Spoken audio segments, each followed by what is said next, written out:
Well, a very warm welcome to this Growth Company webinar, where we're focusing on the end of furlough. Apologies for the slight delay in getting us going on this one, despite the fact that we're in 10 weeks into lockdown and dealing with COVID, still facing some technical challenges at times. But look, what we're going to be doing is looking at what's changing in relation to furlough.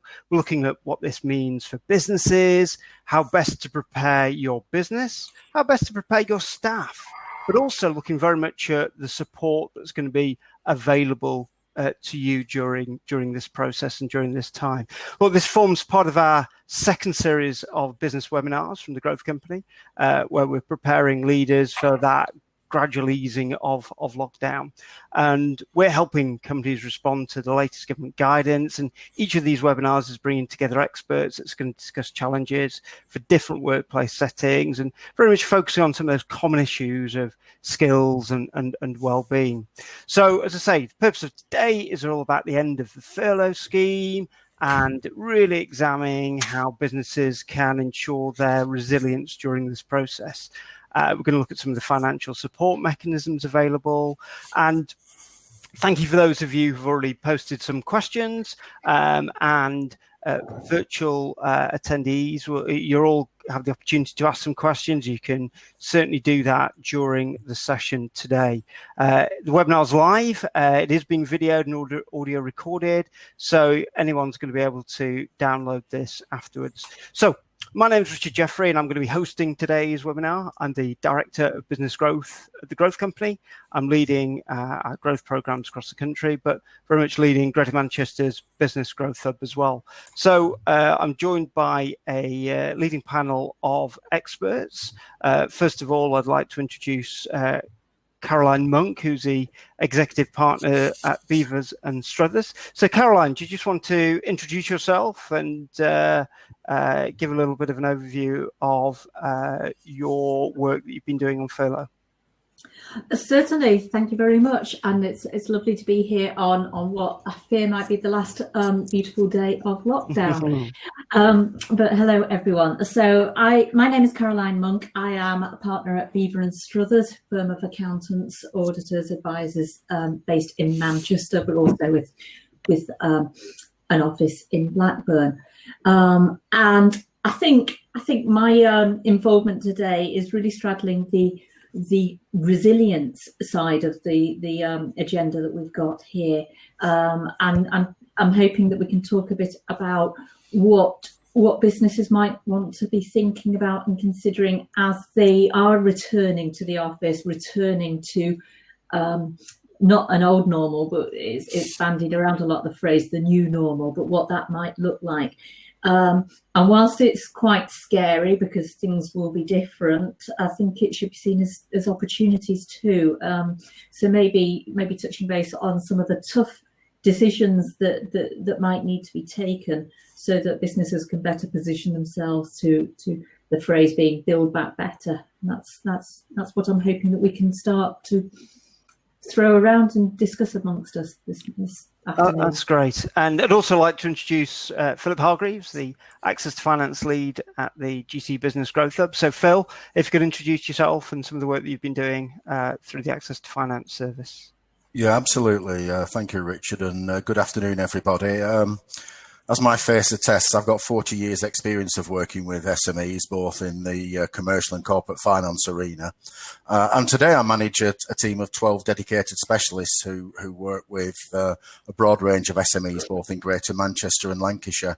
And as you can imagine, we've been particularly busy during this last 10 or 11 weeks in supporting businesses, not only with help with understanding what government schemes are available, such as the C-Bill scheme and the bounce back loan scheme, but also helping them to develop their business plans, develop their cash flow forecasts, and to generally help them with signposting and just sometimes a friendly shoulder to rely on in terms of where the business is going and what things are happening. So, likewise with Caroline, I'm hoping that we can have a discussion and a chat about what's available and perhaps what support is available out there, both from the public and private sector, as the public and private sector come together to make sure that businesses in Greater Manchester and the wider Northwest are more resilient to come out of this at the other end.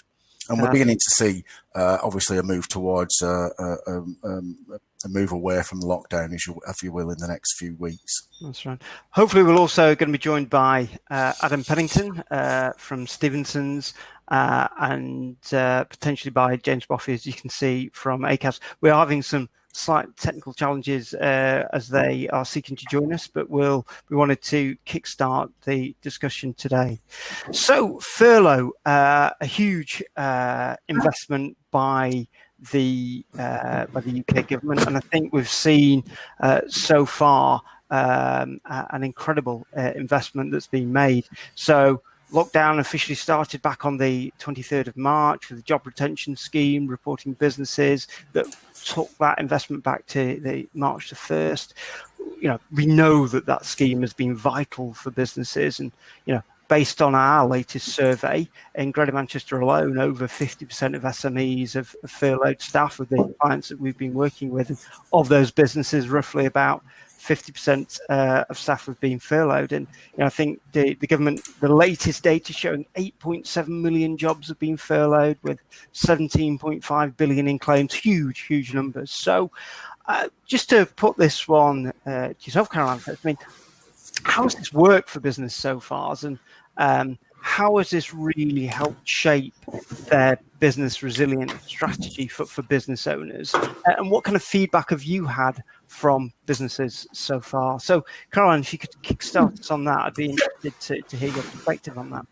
Certainly, I think it's like you said, it's been a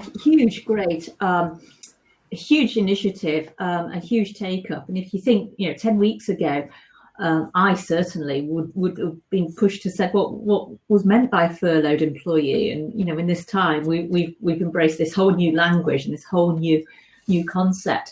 But what it has done, undoubtedly, is give businesses some breathing space, and therefore prevented a sort of a reaction to a sudden market change in conditions that otherwise would have been really difficult for businesses to deal with, and therefore for the individuals, for the employees to deal with. I think that the statistics that you rattled off are quite shocking in size of uptake, etc. But we all know them to be true. We all know from our own businesses, from those of our clients, from those of our families and friends and neighbours, that proportion of people being involved in it. And I think it's well, I'm just repeating myself really, that it's been a huge lifeline. The fact that the system came up so quickly, that the IT worked. I mean, it wasn't easy. Our payroll team were clearly not furloughed, because the actual process of submitting through the portal was incredibly hard. To understand what was required was incredibly hard. And Adam may want to join us now and talk a bit on that. But the fact that the cash came out and came into businesses' bank accounts so quickly has been a real lifeline for us all. Great. Adam, can I welcome you? Sorry about that. No problem at all. We're all still adapting, aren't we? So a very warm welcome. So can you introduce yourself and run through who you are and where you're from and what your link into the furlough schemes is? Sure. My name's Adam Pennington. I'm one of the senior associate solicitors at Stevenson's Solicitors. So I'm based in the employment team, and so I advise both companies and employees on various aspects of litigation, predominantly before the tribunal. And we're also involved with assisting in preparing documents and other internal documents for a lot of businesses. So particularly with the furlough scheme, for example, huge volume of inquiries from employees, but also from companies wanting to understand, because as you perhaps will have seen, the updates on the furlough scheme itself and the regulations are changing daily. So perhaps what I may have been talking about the last time I was on this webinar, I think has perhaps changed slightly. So it's been important for us to keep an eye on those regulations, and particularly where the updates are coming through sort of quick and fast. It's been tricky, but sort of coming towards the end of it now. Quite rightly, sort of the subject of this webinar is how sort of businesses are bringing the staff back in and bearing in mind what their obligations are under the legislation. And of course, we're advising employees as well as they're returning to work. Absolutely. So just picking up on that point, Adam, I mean, obviously, on Friday, Chancellor Rishi Sunak provided details of how that scheme's are going to wind down, and in August we're going to see employers paying national insurance and pension contributions with a ramp up of contributions from therein. So how do you think companies are going to respond to that from the very focus of just dealing with that as that change and that contribution? Are they going to keep people on furlough? Are they looking to bring people back? What are you seeing from some of the clients that you're dealing with?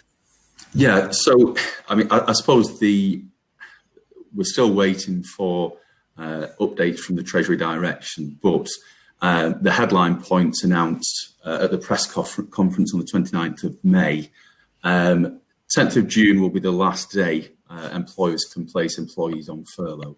And from the 1st of July, and we're getting a number of inquiries about this, the government's introducing this idea of flexible furlough. And that means employees will be able to work on a part-time basis whilst being furloughed. And that will be open for the business to decide how that will work in terms of how they split the time.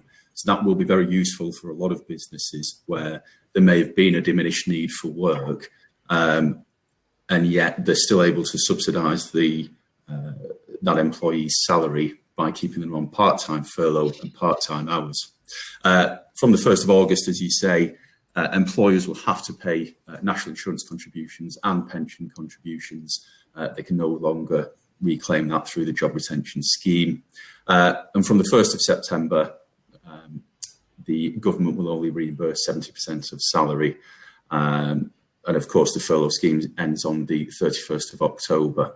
So a lot of inquiries that we're having from businesses is, well, we're going back in now with a reduced need for work, less hours. So what do we do with our workforce? Obviously, the R word is we're trying to avoid that, and splitting the furlough with part-time working allows some businesses just to get a sense of the lay of the landscape within the next coming months. I'll perhaps go on to talk about what options are open to businesses apart from redundancy. But certainly, those are the queries we're getting through. We've got a less demand for work, less need for these particular workers. What do we do? Do we move straight to redundancy or not? If not, what are our options? I'm sorry, just to chip into that, Adam, but I think that's where this move to the flexible furlough is such a helpful move, isn't it? Because it Yes. gives the businesses that time to think about how they want to structure for their new world, and it enables that time to be spent now usefully. It does, yes. So I just add that that's something that business owners have been asking for on all the webinars I've been listening to since the furlough scheme came out, is why can we not have a flexible scheme? Why can we not put staff on part-time working, 50% working? And why do we have a 3-week cycle on and off the process? And that's quite unwieldy for us. So our concern, and Richard will attest to this, is what happens in October. Do we have a cliff edge, or does the Chancellor maybe agree to elongate the process if things haven't come back? I guess very much it's about understanding where we're going in the next few months and seeing what happens with the release of lockdown and the back to work scenario.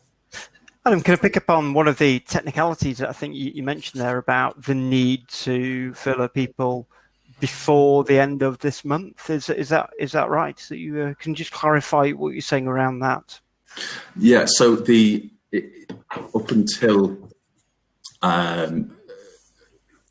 the last day on which you can put someone on furlough is the 10th of June, and so afterwards, what companies will be doing, depending on what the furlough agreement is, they may be able to bring people back, not full time, but maybe on reduced hours. What's tricky for businesses is each time that they're making these changes, nothing changes in terms of contractual law. So in other words, we've agreed for you to be on furlough leave for the next however many weeks. We agree for you to come back part-time. But what companies need to bear in mind is they can't just sort of chop and change these terms. They need employees to agree with that. I think that may be tricky for some companies, particularly if you're asking an employee to come back on reduced hours. They may end up earning less money than they were on furlough. So it's almost trying to win them over with that concept of, well, you'll be back on less hours. The net result of that is there's less salary. So that employee may be scratching their head thinking, well, that doesn't sound too appealing to me. I was on 80% salary and doing nothing. So it's important to consult with those members of staff. And as I say, you're almost trying to sell that idea to them, particularly if there's this part-time working. Okay, that's really helpful to understand and an awful lot to consider from the staff point of view.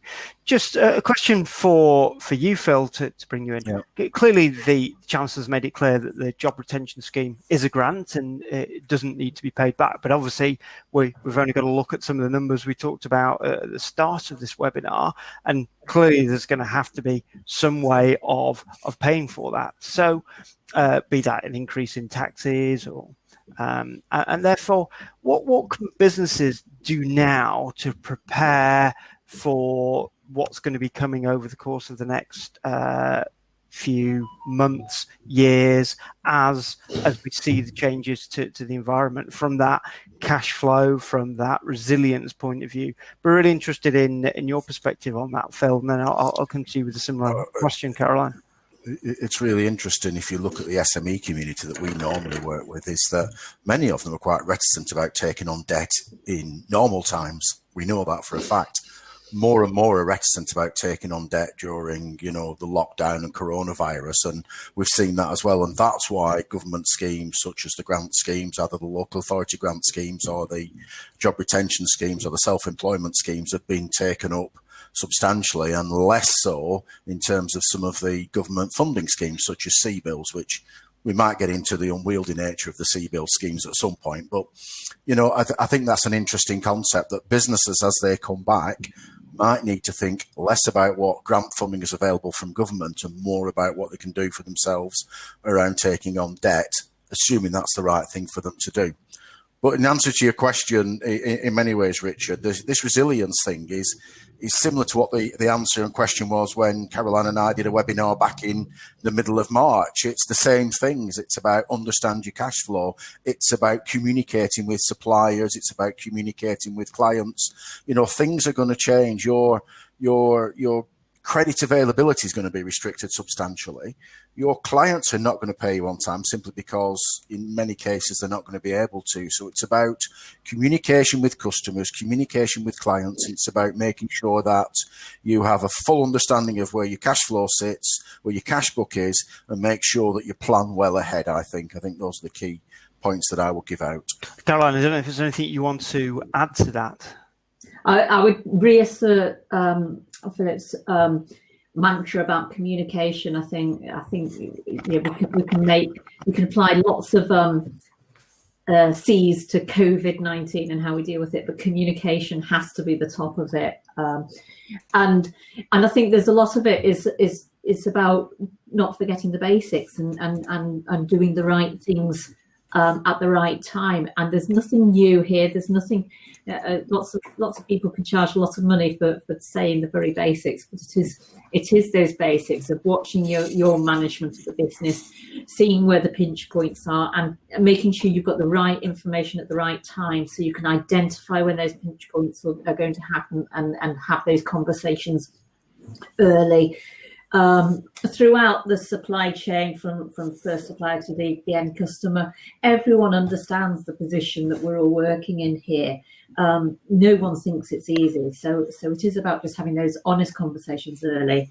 And the other thing that we might want to pull on to separately, but I just throw in at this point, is taking advice early. The danger always, if things get tough, is it sounds a bit patronising to say, but sort of putting your head in the sand and trying to hope that it's all going to go away. If you can keep going long enough, it'll all sort out around me and it'll be all right. And that never works, and clearly is not going to work now. So taking advice, the earlier you take advice, the more options that you'll have, and options are always good.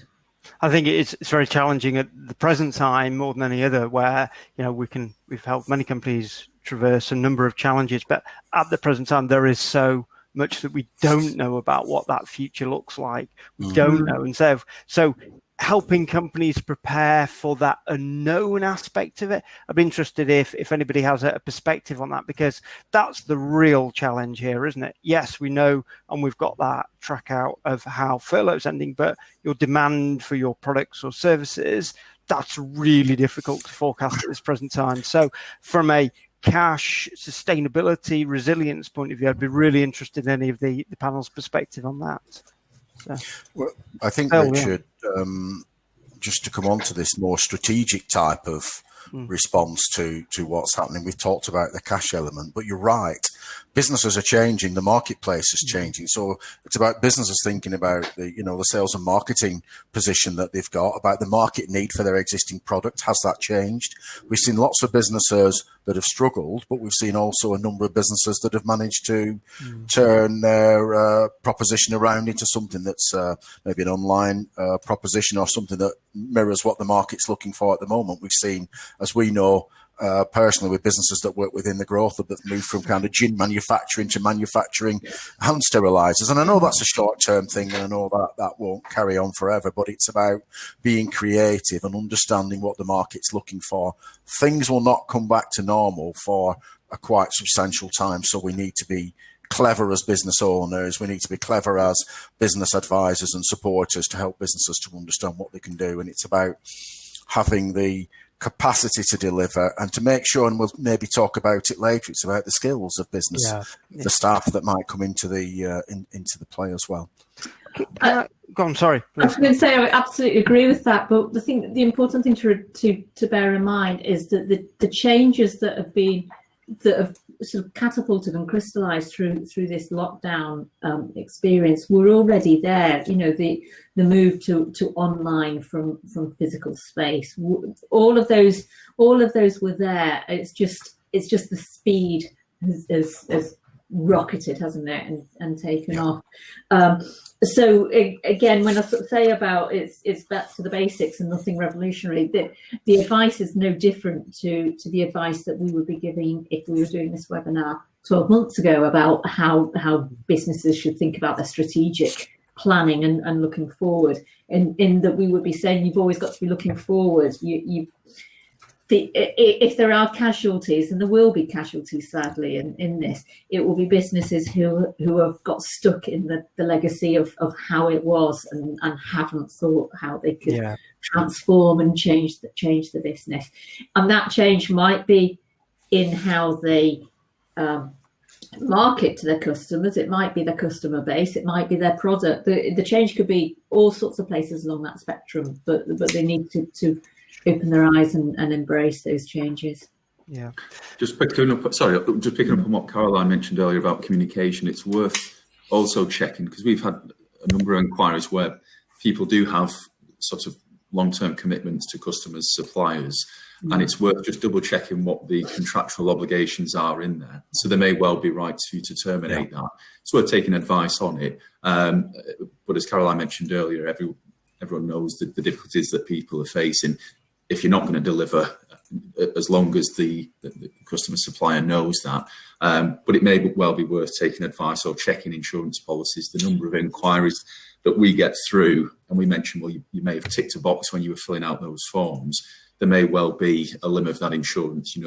insurance companies are like stripping back an onion sometimes with the layers that are attached to them, but you may well be insured if you're unable to fulfill on a particular service. You may well have cover in place for that. Okay, that's really helpful to understand. Now, before we come on to the next bit I want to talk about is that, yes, we are moving to a new way of working a lot more online. There are, of course, many businesses that will be reopening and will be going into that. But before we get there, I just want to jump off and make sure we're answering some questions as we go through this.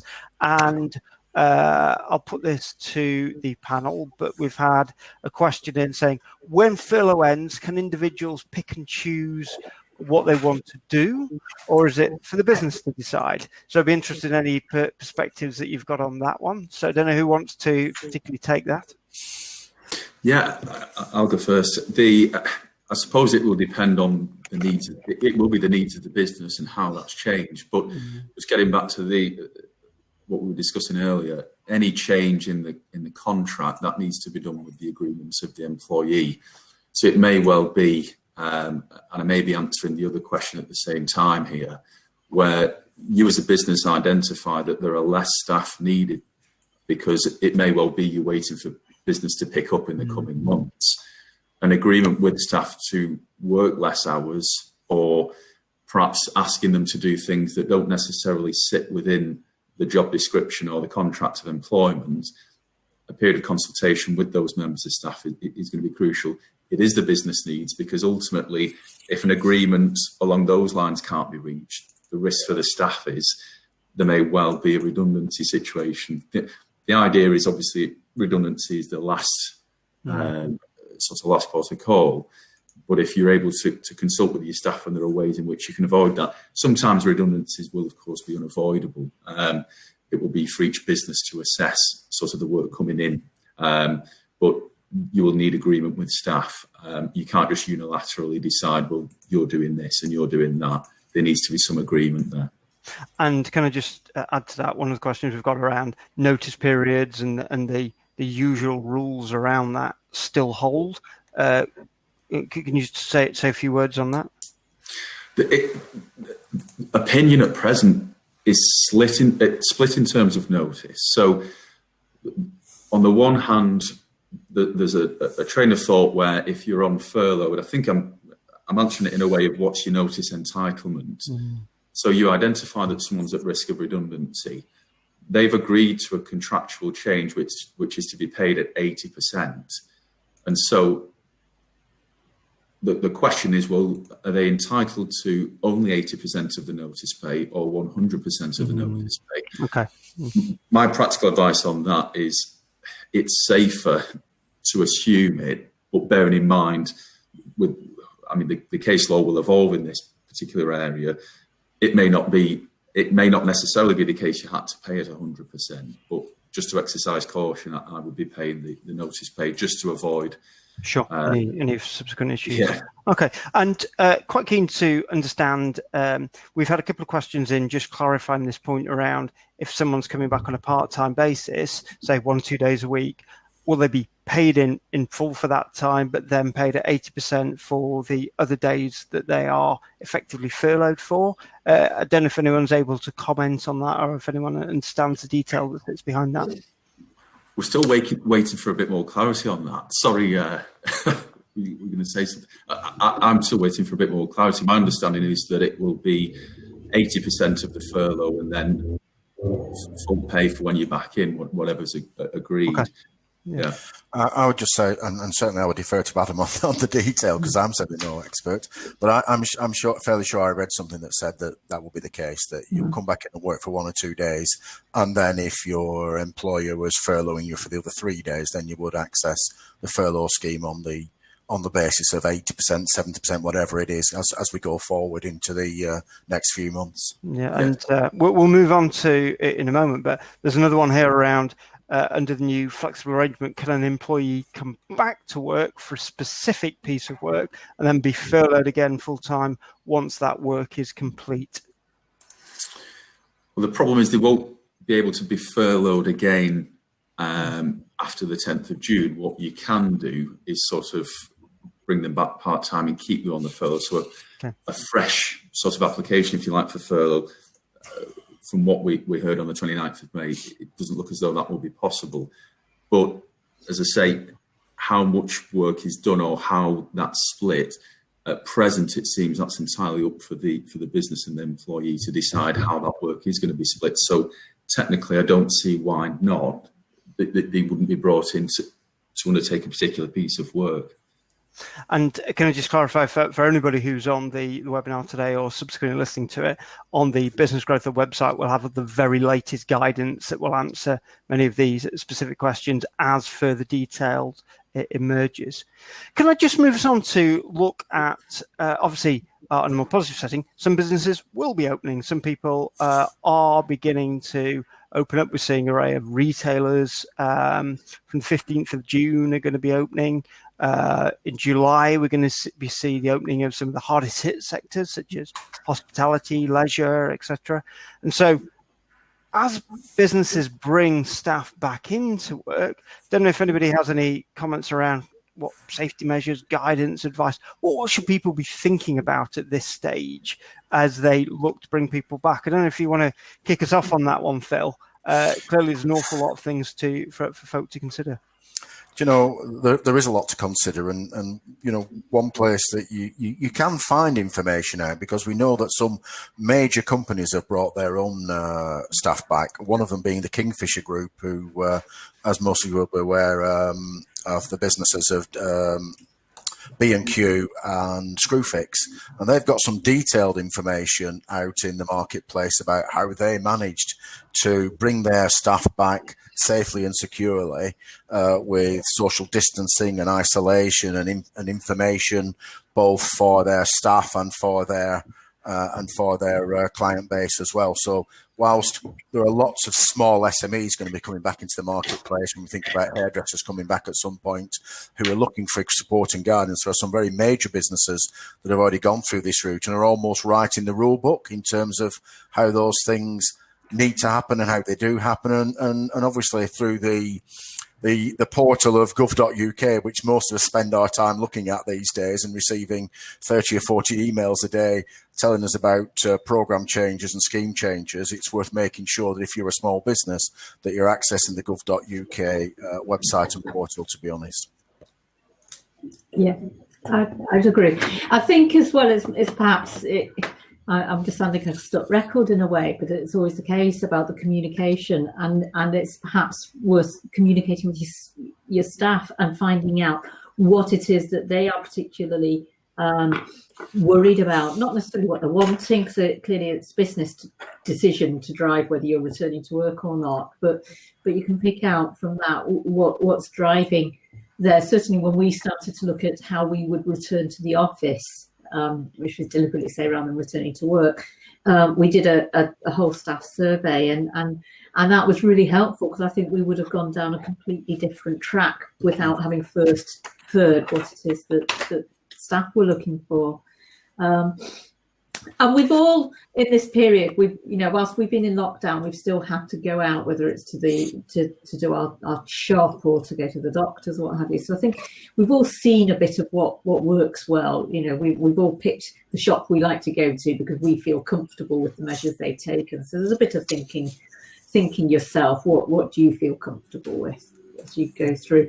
There is a proportionality, isn't there? Because you look at the Kingfisher guidance that Philip mentioned, which is true, and ACAS have got questionnaires and things, but for a business of relatively small people, there could be a bit of overkill if we're not careful, and it's just trying to apply some process to what the risks are and what we're trying to deal with here. Certainly picking up on your point around the staff engagement piece and doing those surveys, I think that is absolutely critical. Certainly the Growth Company, that's something that we've been doing to really understand what the issues are that people, what their concerns are around coming back and how they want to do that. And then the types of things, some of it, as you say, really quite surprising and perspectives that you haven't necessarily picked up on before. So I'd actively encourage companies to pursue that route and to undertake that survey with their staff. I mean, one of the things just to flag to some of the employers who are listening as well is, one of the key concerns that comes back from individuals is around how they're going to get to work. So they might have confidence that the company themselves are going to put the right safety mechanisms in place, but they are concerned around that getting to work. And I just want to flag that Transport for Greater Manchester and the other places around the country are putting out guidance for employers. And on the Business Growth Hub website, you've got some very detailed guidance for employers and staff on public transport and getting to and from work. So I don't know if anybody wants to put any comments on that one. Or well, I would just say I think that's absolutely right, and it's very much been in our mind thinking about it and talking with clients that having already got this target in Manchester. We talk about Manchester, the carbon target of 2030, and what we need to do that, and then having seen the huge benefits to the environment through this enforced lockdown, it's quite distressing to think that the reaction to all of this is that we all retrench into private car use and driving, and yet at the same time it's hard to think how we can avoid it for those of us who live that little bit too far out to cycle. Yeah, so we can't all get on the bikes. So on the bikes, I'm very fortunate that I do live close enough to do that. But, I've been trying. I'm going a bit further up today. I reckon in about 3 years I'll have got to the office. Yeah, I think it's also worth noting that in this new environment, of course, there will be track and trace, and where that track and trace takes place, and cases are identified, employees may need to self-isolate for 14 days. That's a really challenging piece of work for companies to prepare for and develop plans for. So I don't know if anybody has any views on that track and trace. It's a very kind of technical area and some of the details emerging, but I don't know if anybody's seen any really good examples where companies are preparing for that. I haven't as yet, but again, I think it's just to coin Caroline, that idea of communication, but employers are going to have to it's going to be a very fluid situation where staff may well be, approaching the manager, and that manager is going to have to be able to react to that need for self-isolation. With the lockdown easing, there is, of course, this concern that the number of cases may increase. And it's somehow trying to anticipate, well, I'm sort of firing from all cylinders now, but then I need to be flexible enough if, members of staff need to go off because they've come into contact with someone. Not all businesses, of course, have the luxury of home working. I know we as a firm were fortunate enough to have been rolling this out just as the crisis hit. So for a lot of teams, we've been able to carry on. And if it wasn't something that some businesses have looked at, depending on the particular business, perhaps anticipating that people may well be coming and going from the office, it's worth looking into how well they can work remotely. Absolutely. And I think, that preparation that's required now will reap dividends further down the line. And I think for me, from what I've seen, the headline statements around the more preparation you can do now, do those risk assessments, consult with the staff, engage with all aspects of your teams to look at some of those scenarios. The more preparation you can do now is that if an incident does happen and somebody does present with COVID symptoms and is identified as having that further down the line, that the impact on your business will be so much less if you've done that preparation now. So that I think that's a really key message is, do prepare, do spend time. And certainly from the businesses that we've been working with from a growth perspective, it's been really important to get that across. And you can see those businesses are really well prepared, done the risk assessment, lots of tools available on the Growth Hub website. Can I just focus? We've talked a lot about the businesses and what they've done to prepare for this, but there is an element of it's easy to lose the perspective of the fact that we're dealing with a whole raft of people, and that those numbers, the 8.7 million that we mentioned at the start, who've been very quickly put, in many cases, into a furlough scenario, and a very big change of lifestyle for them. One day you're working, for some it's been the very next day they've been furloughed, then flipping them back into work.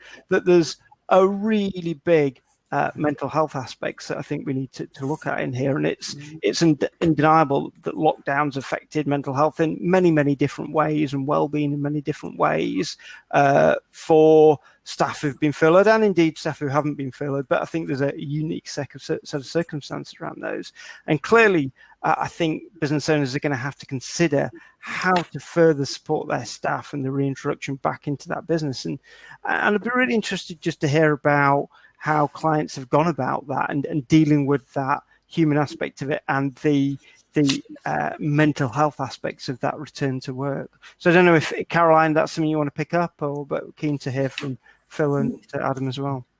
I mean, one of the well, there's lots of joys of my job. I'm very lucky, but one of the joys is that you get to talk to lots of different businesses all the time. So you can become a bit of a sponge of hearing what's worked for lots of different people.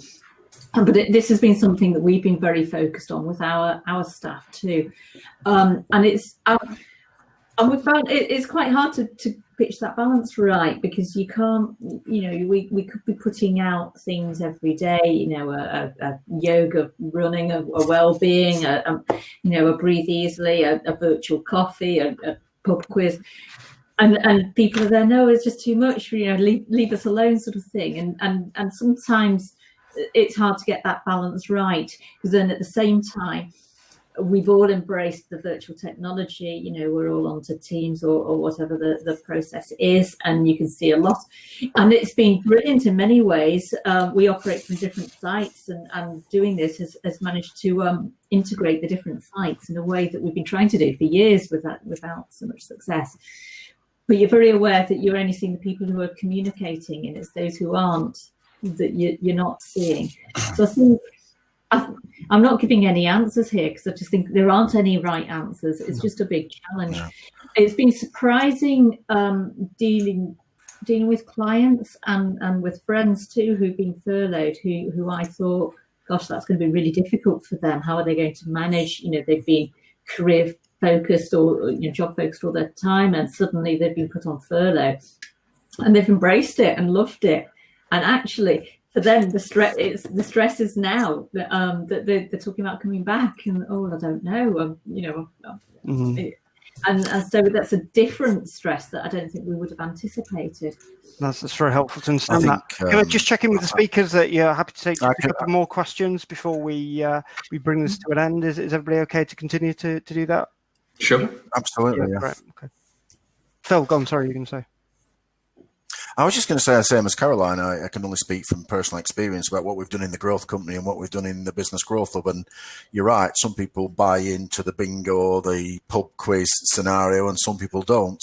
One thing I've been doing is trying to phone people I want to speak to rather than emailing them, and much to the annoyance of some of the staff that I speak to. But I think it's about reaching out to people in the way they might want to be communicated with. So some just want an email, and some I still want the comfort of a voice at the end of a phone. And I think there's no right answer, is there? As Caroline said, it's about doing the right things in the right way. We've got a member of staff that actually is a healthcare professional, is now working at Alderley Park testing coronavirus tests, and he's working Saturdays and Sundays, and the company have been good enough to give him some time off during the week. And it's about just helping and supporting people. And those that are on furlough, we're seeing a lot in our company taking up volunteering duties, whether it's food banks, etc. So it's You're right, I think, Caroline. I think people embrace it in different ways, but some people see this as an opportunity, whilst of course for some people it won't be quite the same opportunity. Can I just move on to look at some of the support that's available? And Phil, can you just very quickly run us through the support that's available for those companies who are saying, okay, I'm looking to bring staff back, but I'm concerned about cash flow. I'm concerned about making sure I've got the finance to be able to support that return to work. Can you just talk about the support that's available there, just at a headline level, and point people in the right direction of where to go? if you're looking for information, then you can probably, I will say this, Caroline, Adam might disagree, you can look no further than the Business Growth Hub website. No, We've got a fantastic market-leading coronavirus website portal, which gives information on every single government scheme and program that's out there, and it's updated on a regular basis, as do many accountancy firms as well. And law firms, I fully appreciate that. We've still got the CBIL scheme. It's had its detractors, but it will provide a strong element of cash flow going into the recovery phase. We've still got bounce back loans. If you've not accessed them yet, up to £50,000, interest free, no capital repayments for the first 12 months. I mean, what's not to like about that? If you can access it. It's rainy day money in some instances. Absolutely. For what's coming down the track in the future. It's continuing with that cash flow forecasting, making sure you understand where you are at any given point. We've still got the job retention scheme. We've still got the self-employed deferment scheme that's another 3 months. That's going to carry on for another 3 months. So there is a myriad of different funds and schemes out there that government have produced and provided, either nationally or locally. We've got the discretionary grant scheme out there as well, which only opened up yesterday. So speak to your financial advisors, speak to your growth hub specialists, because we can help you to access those schemes, and that grant money needs to be drawn down and taken by businesses. And I've got two final questions, and one negative and one positive. Now, Caroline, unfortunately, I'm going to give the negative one to you. But for some businesses, they're not necessarily going to be able to trade through this period. So, what do they need to consider if they're looking at it right now and saying, "Look, I'm going to really struggle to trade through this"? When should they be considering insolvency or other? Oh, that's okay. I'm that might feel a negative position, but I think the message to get out is it's not. And this is when we were talking before, Philip and I were talking about this. The real thing is not to close your eyes, not to put your head in the sand, and to take advice. The world of the insolvency world sounds like it's a one-way street to the end of a business, but it's not. There is far more focus now is on restructuring and rebuilding, and to coin the phrase that one of my partners uses frequently, his role is turning a nightmare into a dream. And whilst at the time it might seem extremely traumatic, almost without exception, when we've been through the process and we've done what needs to be done with that business, the client will look back and say, I wish I'd spoken earlier.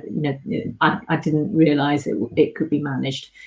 Early intervention, early advice gives you more options, gives you more control over the process, which is really, really, really important. That's really helpful. Yeah, that's really, really helpful. And I think, go on, sorry, Phil. I was just going to echo what Caroline has said. It's not about putting your head in the sand. It's about taking action immediately. That there are insolvency practitioners, there are turnaround specialists. Businesses fit somewhere along that line. The one thing that I found in 40 years of supporting businesses through corporate finance and banking is that some business owners try to protect not only the business, but the jobs of their employees far too long. Yeah. Don't end up paying it out of your own pocket, losing your house, losing your pension. Do the right things right. Do right by your employees, but take advice and guidance about whether you can come back or whether you're not able to come back. We know a lot of staff are going to be unemployed going forward, but we're going to make sure that from a business owner's perspective, that you do the right things right and make sure you protect your position as much as anybody else's. And to end it on a positive note, I'm going to ask you all this question. If you just give you sort of the one answer to this, is that with the lockdown restrictions being eased, businesses starting to open, we are seeing furloughed employees beginning to return to work, and we're starting to see that gradual recovery. And perhaps a crisis of this magnitude is enabling us to reimagine what our world and our working world might look like, and it provides us with some opportunities to redesign. Now, clearly, Greater Manchester has gone out with a major call to build back better. It's a big campaign aiming to build back the economy and create better opportunities for a successful recovery. So if there's one thing that you would like to see either change or one thing that you think could improve the workplace or workforce for the better, what is that one thing that you're really hoping to see come through? Perhaps, Adam, if I ask you to go first on that one. Sure. I think flexibility for me, because going through this myself, I'm shielding till the end of June. And one thing that we've learned going through this, and I think a lot of businesses will have, is this idea of flexibility and being able to react to the needs of particular members of staff. And so getting back into the workplace, hopefully that can carry on. And I think certainly we as a firm have identified ways in which work can be carried out in other ways and more efficiently at times. So I think that flexible approach to working, I'd hope that carries through. Bill, do you want to go? I kind of echo a little bit about what Adam says. It was really strange. 3 years ago, Harvard Business School brought out a report which said that the future of how you work is going to change. And we all looked at it and scratched our heads, and they said, you're going to work from home. You're not going to work for one employer. You're going to work for 2 or 3 employers. You're going to do bits and pieces. And everybody went, Harvard Business School, what the hell are you talking about? But, it's proved to be the case that we're going to change the way in which we work. Richard, you know me, I'm an office animal. I always was. I have been for 40 years. And this is a strange world for me to get to grips with. But I'm getting to grips with it. And I agree with Adam. I think we just need to be flexible at what we do. But, we are going to bounce back better. And Caroline? I agree exactly with everything that you said before, but to take it down a slightly different turn, but I think it's all variations of the theme, and sticking to my C word campaign, it's collaboration. I think what we've seen through this experience is how, by collaborating, whether that's public and private sector that Philip talked about before, or government and industry, or employers and employees, or even work and family, it's that collaboration has been a tremendous uplifting experience, and I would hope that we don't lose it. I think the world of the office will be different. Quite where it'll be on that scale is hard to know, isn't it? Because there's all, I think everyone's been on a bit of a roller coaster, haven't they? Of, this is brilliant, I could do this forever and never need to go into the office again. And then, I can't wait to be back in the office. And usually several times in the same day. Absolutely. But I do think that we've opened that opportunity now that we can do our work in both, and maybe the office will become more of that collaborating place where we go to meet and share ideas and build the ideas. That's right. And we do our work. Well, thanks to all 3 of you for being part of this discussion. I'm aware that there's a long list of very technical questions about furlough that we haven't been able to get to every single one of those, but that links very neatly into the kind of final closing remarks, are that there is all of those questions will be answered on the Business Growth Hub COVID-19 website. So go on to the businessgrowthhub.com. That'll take you straight through to all the answers that we've put together on there. We'll update it on the back of the questions that we've had today and some of the questions that we haven't been able to necessarily get to. And I think the single piece of advice that's rung out to me during this is engage with your staff, engage with your employers, and reach out for the support that is available to you during this period. We've been through unprecedented change. That's continuing. We're going to be seeing that as we come out of furlough. It's going to bring challenges that many of us have never dealt with before. So thank you to everybody who's contributed through the questions. Thank you to all 3 of you for being so open and candid with your responses. And I appreciate all that you have been able to do. We've got a whole load of previous recordings of webinars that we've done. Do have a look at those. And we've got some fantastic webinars coming up over the course of the next week, including a major one around Build Back Better that we'll send out to everybody who's been part of the discussions today. So thank you to everybody, and look forward to joining you again on future webinars as we continue to navigate through this unprecedented times. Thank you. Thank you. Thank you. Bye.